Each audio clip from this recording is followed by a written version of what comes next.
Israël est ce premier peuple que Dieu s'est choisi sur la terre, en qui il devrait faire résider son nom. J'avais voulu que son nom réside au milieu d'Israël, afin que ces derniers puissent l'adorer, afin que ces derniers puissent l'exalter, l'élever. Bien aimé, c'est ainsi qu'il décida de le faire sortir.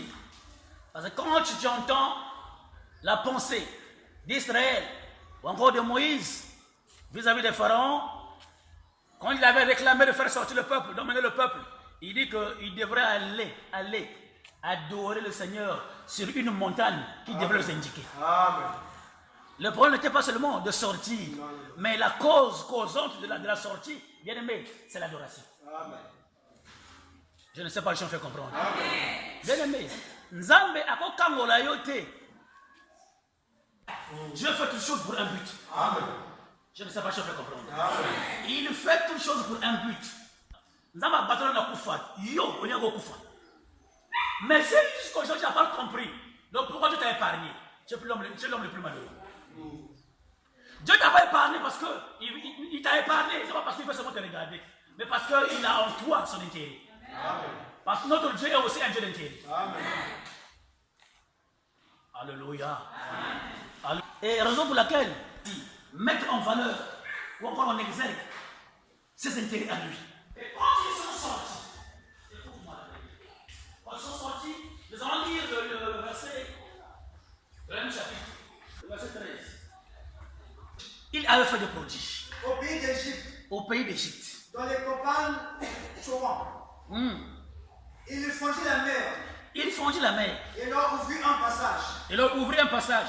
Il fit dresser les eaux comme une muraille. Il fit dresser les eaux comme une muraille. Il les conduisit le jour par la nuit et toute la nuit par un feu éclatant. Amen. Quand Dieu trouve son intérêt, je ne sais pas si je peux comprendre. Il les fait sortir. Bien, mais écoute ce que Moïse va dire. Avant qu'on arrive au Père d'Hébreu. Moïse va dire, quand Dieu lui a dit, va en Égypte. J'ai entendu les cris de mon peuple. J'ai vu les souffrances de mon peuple. J'ai entendu les cris que leurs enfants poussent leurs oppresseurs. Et je suis descendu pour les délivrer. Amen. Alléluia. Amen. Parce que quand ils ont vu Moïse, c'est ça la théophanie. Hey. Mais en Égypte, ils n'ont pas vu qu'il y avait aussi des défauts. Amen. Amen.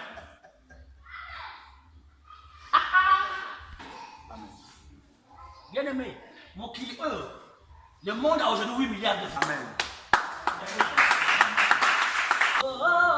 Alléluia. Il a choisi un homme qui avait tué un Égyptien. Parce qu'il l'a fait pour une cause juste. Il l'a fait pour l'intérêt de Dieu. Comment tu agis? Le sort est sorti quand il le frappa. Mais Paul n'était pas seul. Paul était accompagné. Il tomba. Quand il tomba, tous ses amis ont vu la lumière. Pourquoi on fait ça que tu tues? Saul ayant la connaissance de la loi, Paul a grandi dans la loi de Moïse. Il a été dans le judaïsme. Il a été zélé par beaucoup de gens de sa génération. Il a dit, qui es-tu, Adonai? Parce qu'il savait qu'au ciel, il y a un Dieu. Tu peux entendre parler de Dieu, mais tu ne connais pas le nom. Amen. Il a dit, qui es-tu, Adonai? Oh, il sait, Paul avait la connaissance qu'au ciel, il n'a qu'un seul Seigneur. Amen. Et celui qui est le Seigneur, c'est lui qui est Dieu. Amen. Parce qu'il y a une différence, en hébreu, c'est bien dit. En hébreu, le Seigneur qui est Dieu, on l'appelle Adonai. Amen. Mais le Seigneur homme, c'est Adon. Amen. Yes. Et il dit, qui es-tu, Adonai? Il dit, je suis Jésus que tu persécutes. Yes. Il faisait du mal à celui qui a envoyé les apôtres. Amen. Donc automatiquement, il faisait du mal à Jésus. Amen. Amen. Yes. Bien aimé, méfie-toi quand tu as écouté la voix seule.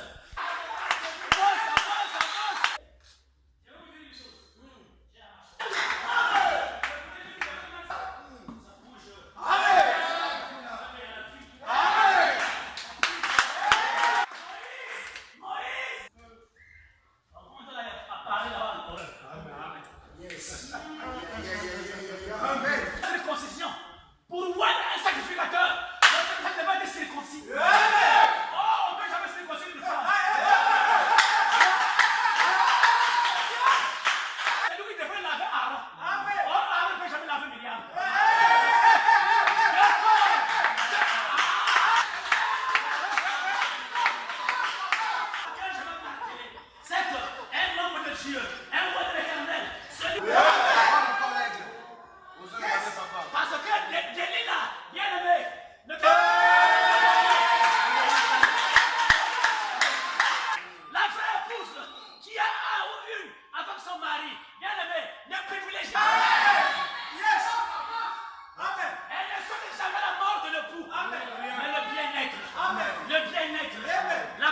conscient